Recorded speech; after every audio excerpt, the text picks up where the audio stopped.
Why don't you use your blinker, you asshole? Son of a bitch. Hi, I'm Brad Wilson. I'm 46 years old. It's Monday morning, and I'm stuck in traffic going to work. I don't want to be a little bitch, but I'm so sick and tired of doing this adult shit. Honestly, I don't think I've really enjoyed life since the 90s. When 2000 hit, the world turned into a big douchebag. First it started with 9/11, and then after that it was smartphones. Oh god, then MySpace and Facebook. Hey, I'm not judging, it turned me into a douchebag narcissist too. And then Netflix came and killed all the video stores, which sucks, but I do watch Netflix all the time. And then Amazon was created, yeah. Now we're all too lazy to go out and do shopping, we just do it from home and have it delivered to us. 94 to 99, I lived in Chico, California and went to Chico State. And I had the best time of my life. There was no scrolling through Facebook at break. There's no 6 cups of coffee to get through work. All there was Sierra Nevada Pale Ale, bong rips, and hanging out with friends. But unfortunately, the 90s are over, and the fun has ended. And now I'm rotting at work, and one day I'm going to wake up and die. Okay, life isn't as bad as I make it out to be, and I'm actually blessed with the greatest family I could wish for. I got an awesome cat named Russell, I got a little son named JJ, and a beautiful wife named Jennifer. Unfortunately, I've been in this bad mood for a while, and it's starting to affect our marriage. I mean, who wants to be with a guy that thinks the only time that was fun was in the past? So Jennifer came up with this idea that I should grab some friends and go out to Chico for the weekend, and let loose, and just party like the old days. And hopefully it'll get me out of this rut I'm in.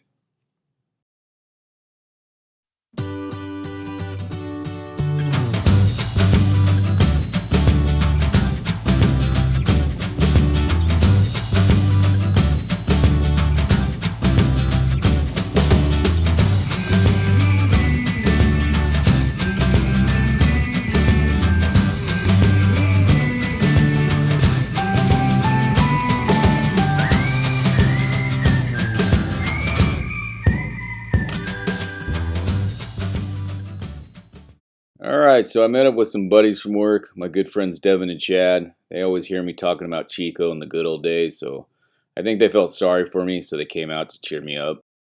They also hate their job too, so I think they were happy to get out of town and have some beers.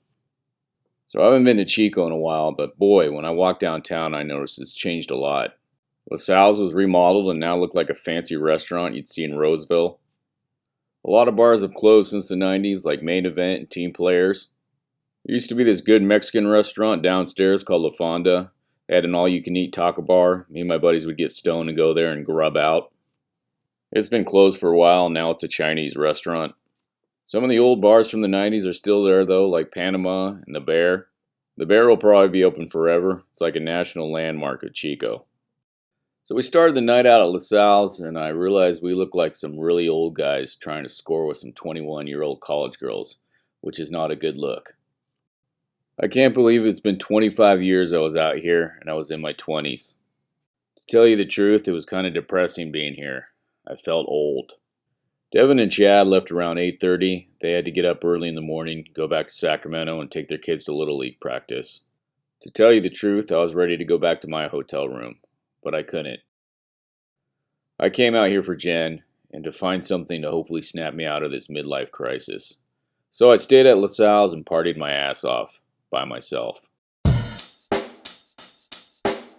Check the mic and make sure it sound right, boys.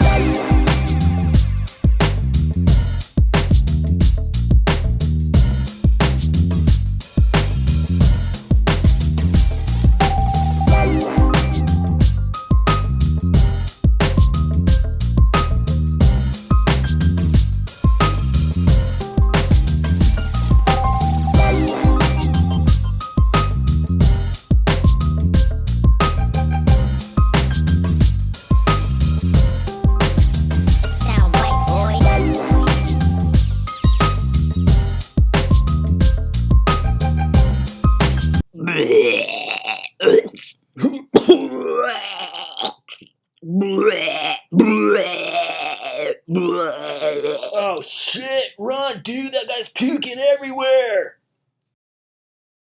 So I ended up puking all over the bar floor and the bouncer kicked me out. And then I said something really dumb, stupid, and drunk, like, whatever, man, you don't know me. I used to rock this town, and this bar sucks now. LaSalle's used to be cool, not this fancy restaurant.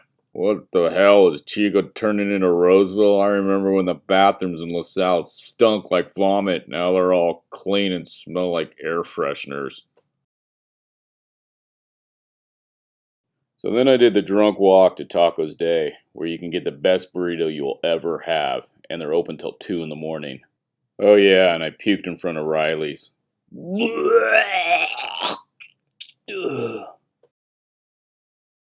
Unfortunately, after puking, I found out that Tacos Day closed down and no longer existed. So many good memories there with me and my buddies getting burritos at 1 o'clock in the morning.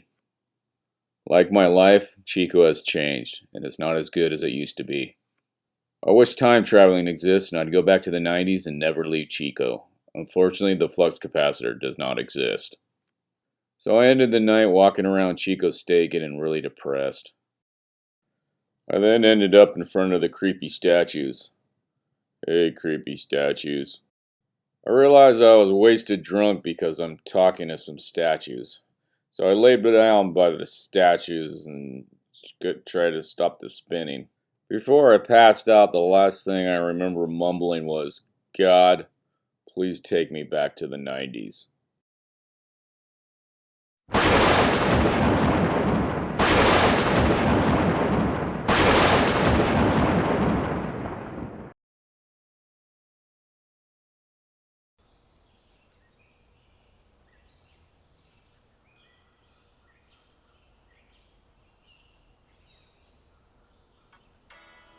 With a little love and some tenderness, we'll walk upon the water.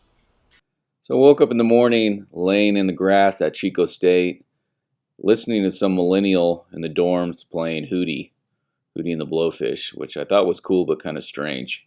I then realized there's 2 college kids standing above me. They asked me if I was alright, and I said, yep, had a little bit too much to drink. They kind of laughed. One kid had a Smashing Pumpkins Siamese Dream shirt, and I said, hey man, that's a classic album, cool shirt.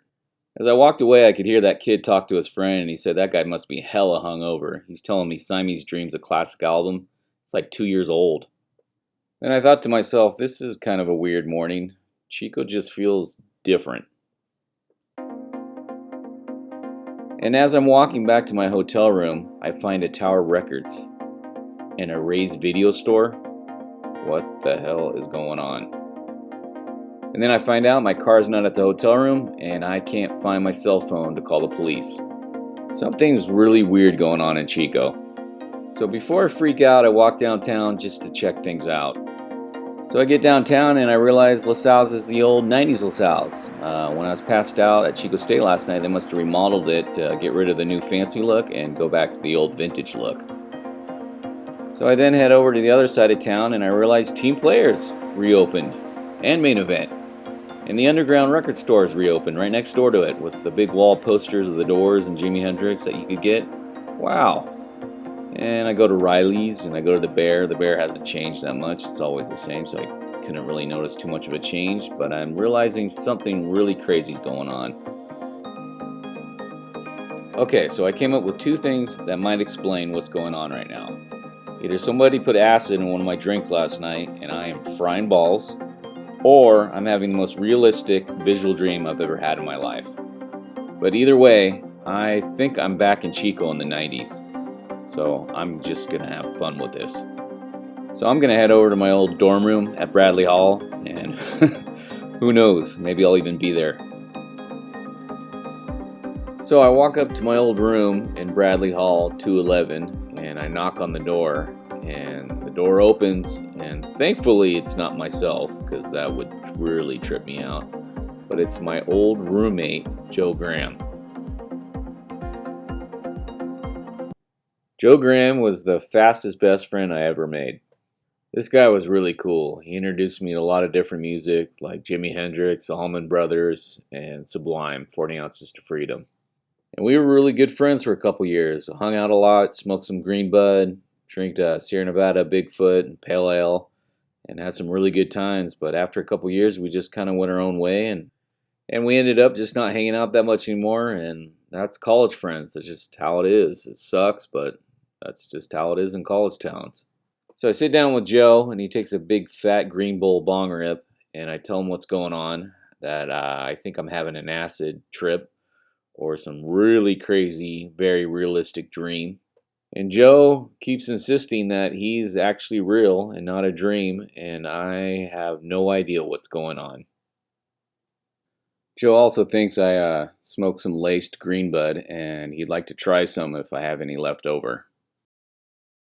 I then told Joe I haven't smoked weed since 1999 because it started to give me anxiety. And then Joe's like, 1999? What the hell are you on?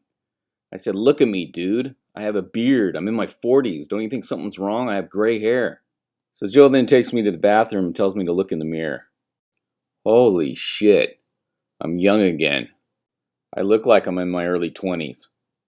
And until now, I just noticed my voice is young. What the hell is going on? So I then asked Joe what year it is, and he goes, dude, crazy guy. It's 1995. What year do you think it is? I then tell him it's 2019.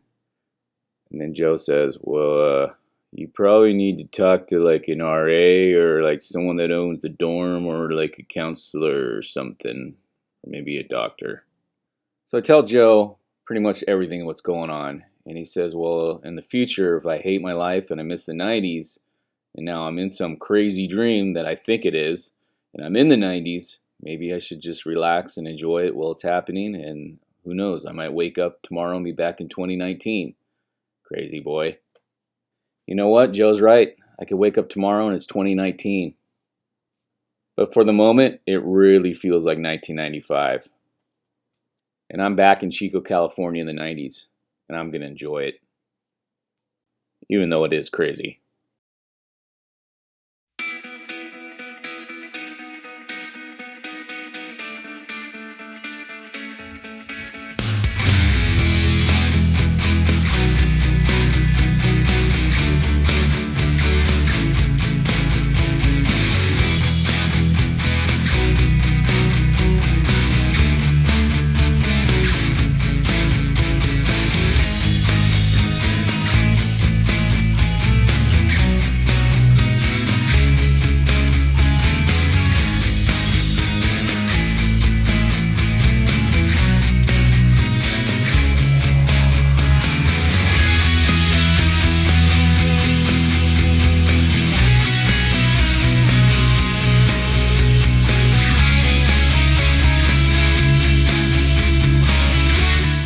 So I'm having a blast. I'm hanging out with a bunch of old Chico friends, hanging out with Joe, smoking green bud with him.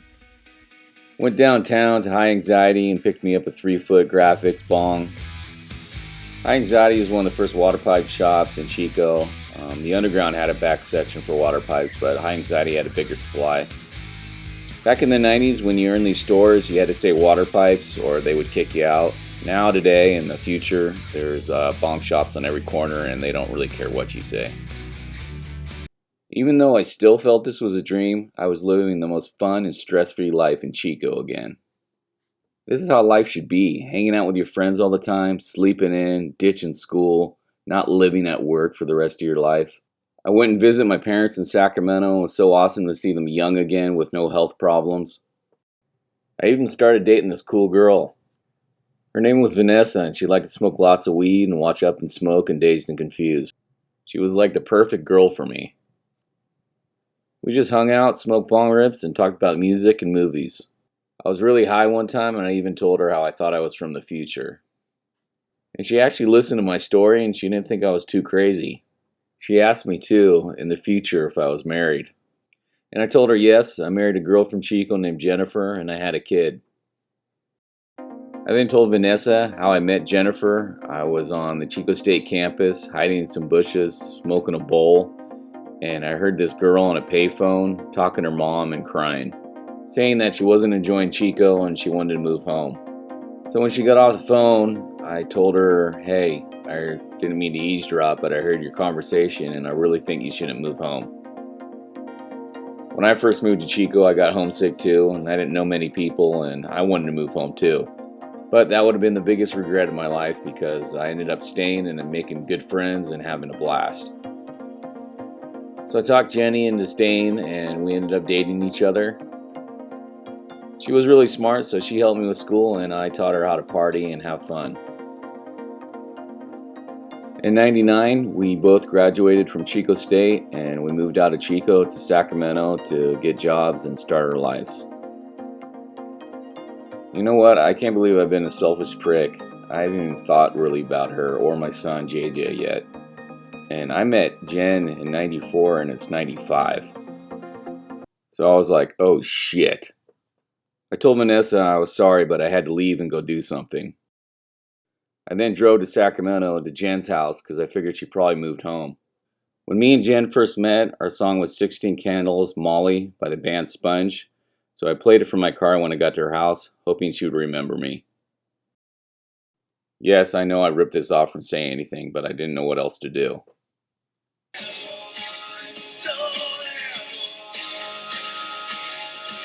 16 candles down the drain.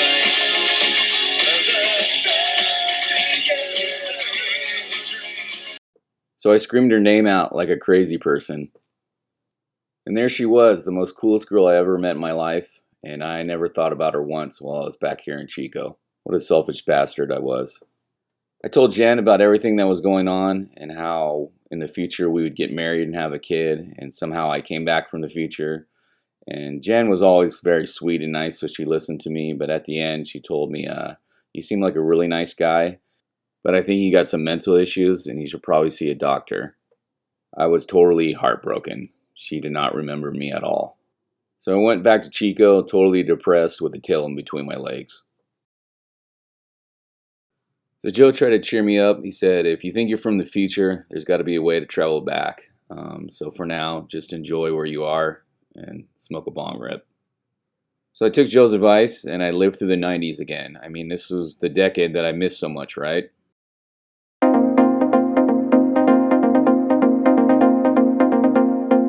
So I continued to date Vanessa, become more serious, hang out with Joe a lot, go see the Mother Hips in the park when Chico's park actually had trees. Me and Vanessa went to the Pageant Theater a lot and saw Train Spotting and From Dusk Till Dawn. Went to the Senator Theater and checked out Heat and Kingpin.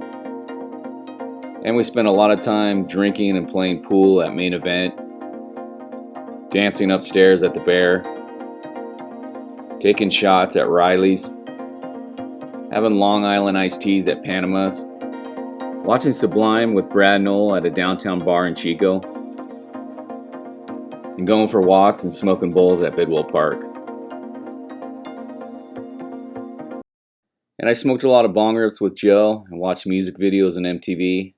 And I know it wasn't that productive, but it was fun. And back then, MTV played music videos, unlike today. MTV sucks.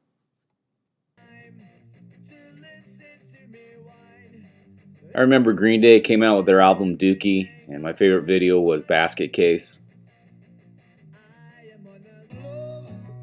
And who doesn't like a little Hootie and the Blowfish? Hold My Hand. Gotta love the 90s. Remember Alanis Morissette singing herself in the backseat of her car?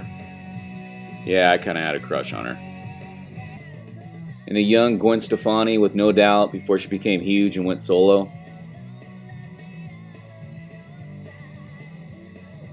And we'd always get really stoned watching Beavis and Butthead because we kind of related to them when we were stoned.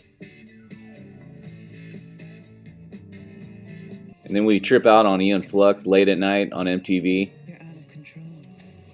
I take control. Whose side are you on? I take no side. And me and Joe spent many nights getting really stoned and talking about the meaning of life and if there was a God and my time traveling experience and how hot Jenny McCarthy was. And I was having a good time, but I couldn't stop thinking of my family every day.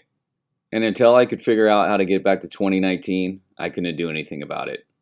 Because in this time dimension, Jennifer doesn't recognize me and she thinks I'm a crazy person. But I still have a chance, I think, to fix some other things. I just need to talk to Joe.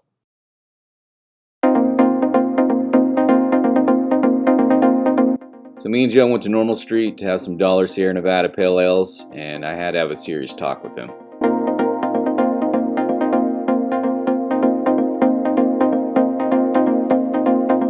So I told Joe about 9/11, and he listened to me. I still think Joe didn't think I time traveled, but he thought I had some kind of sense of predicting things. I told him Tupac and B.I.G. would be killed. I also told him about Bill Clinton and Monica. So when I told him about 9/11, he said we got to do something. And I'm going to make anonymous phone calls to the news, government agencies, and the World Trade buildings before this happens. I'll do it from a payphone, even though the FBI I'm sure will come to Chico looking for me. I also told Joe, even though we're really good friends, in the future we don't keep in touch. And as time goes by, we're just not that close anymore. And I really want to make sure that doesn't happen. But something I had to tell him, which was way more important, he dies in a car wreck going to Utah in 2012. Joe was in total shock when I told him this. And I told him we're going to stay in touch, we're going to be good friends, and just 2012, do not go to Utah. Joe asked me if we don't stay friends in the future, how did I find out about his death? I found out on Facebook. He asked what's Facebook. It's something really dumb that decreases people hanging out with each other. Joe says the future sounds like it sucks. I said pretty much after 9/11 everything got shitty, so enjoy the 90s. In 1999, Joe graduated from Chico State. At the end of that summer, he moved to San Diego and got a job. And for me, I guess I made my wish come true. I ended up staying in Chico and living with Vanessa in an apartment. 9/11 still happened, even though I tried to stop it, and it was god-awful to see it happen twice.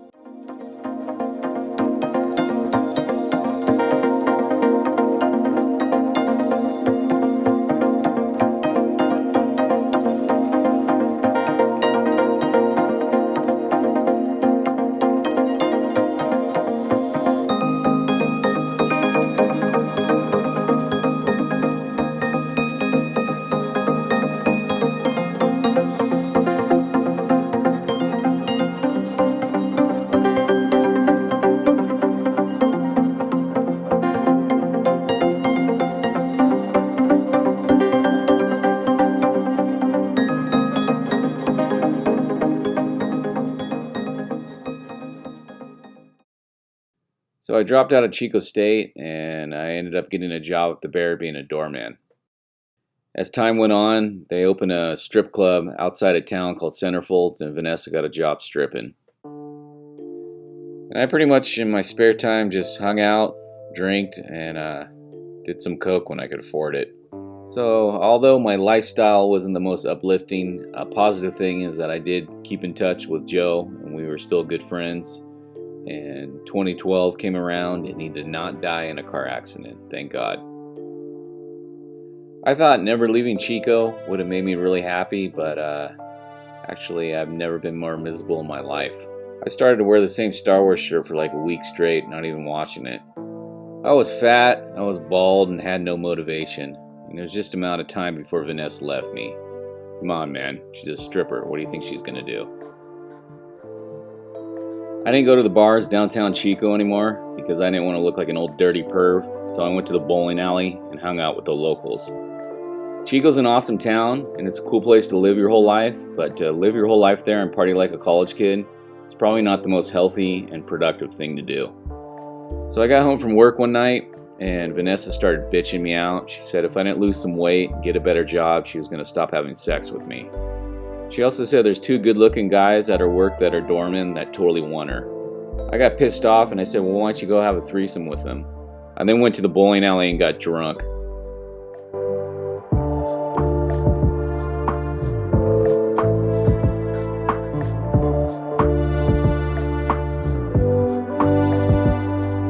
So I got home drunk and I was going to tell Vanessa I was going to get a better job and lose some weight.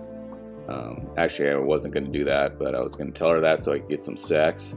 But when I walked in the apartment, I heard some moaning and heavy breathing in the back room.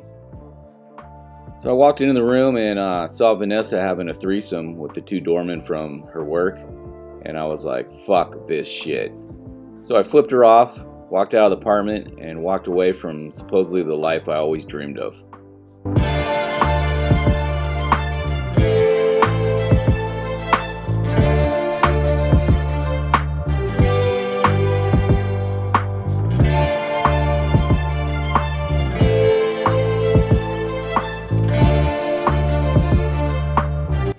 So then I went to Denny's and things got even worse. I was sitting there totally depressed and a family walked in and sat right next to me.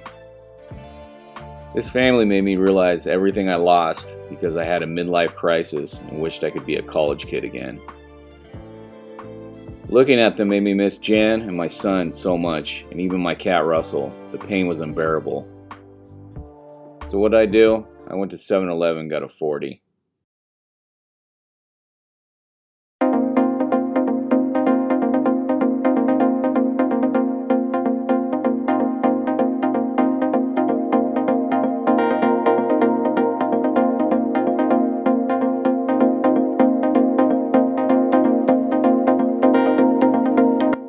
I then ended up on Chico State, wasted drunk in front of the creepy statues.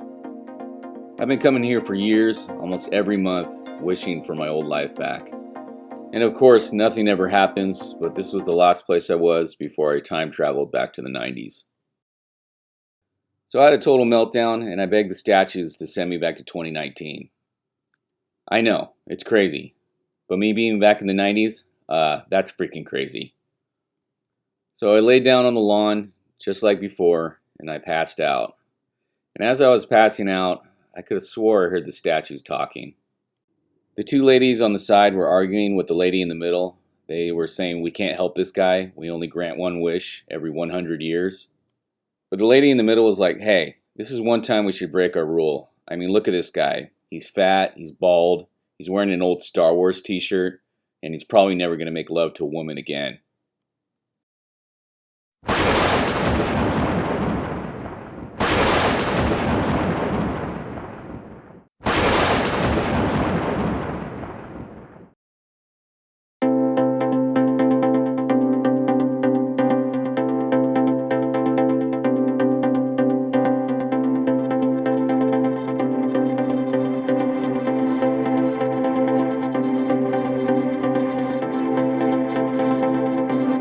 Oh my god, I never thought I'd be so happy to be back in 2019.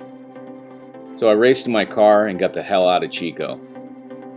I love Chico and all, but I don't want to see Chico for a long, long time.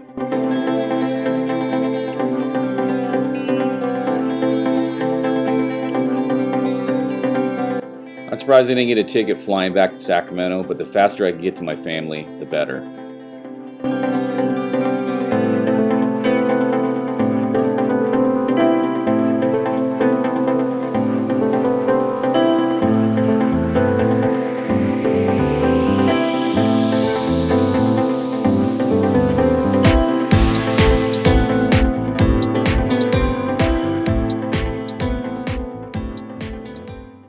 I told Jen I had the most craziest time in Chico, and I was so happy to be home and be with my family, and I loved them so much.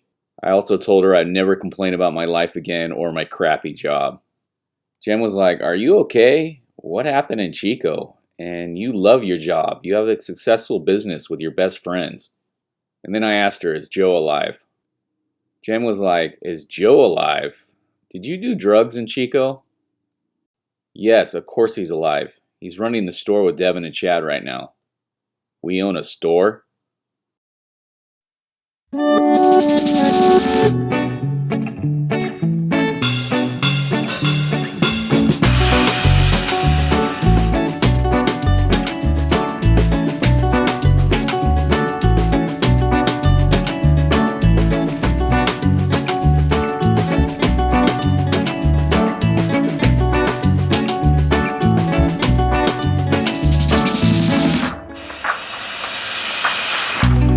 So Joe's alive and we own a pot shop with my other best friends, Devin and Chad.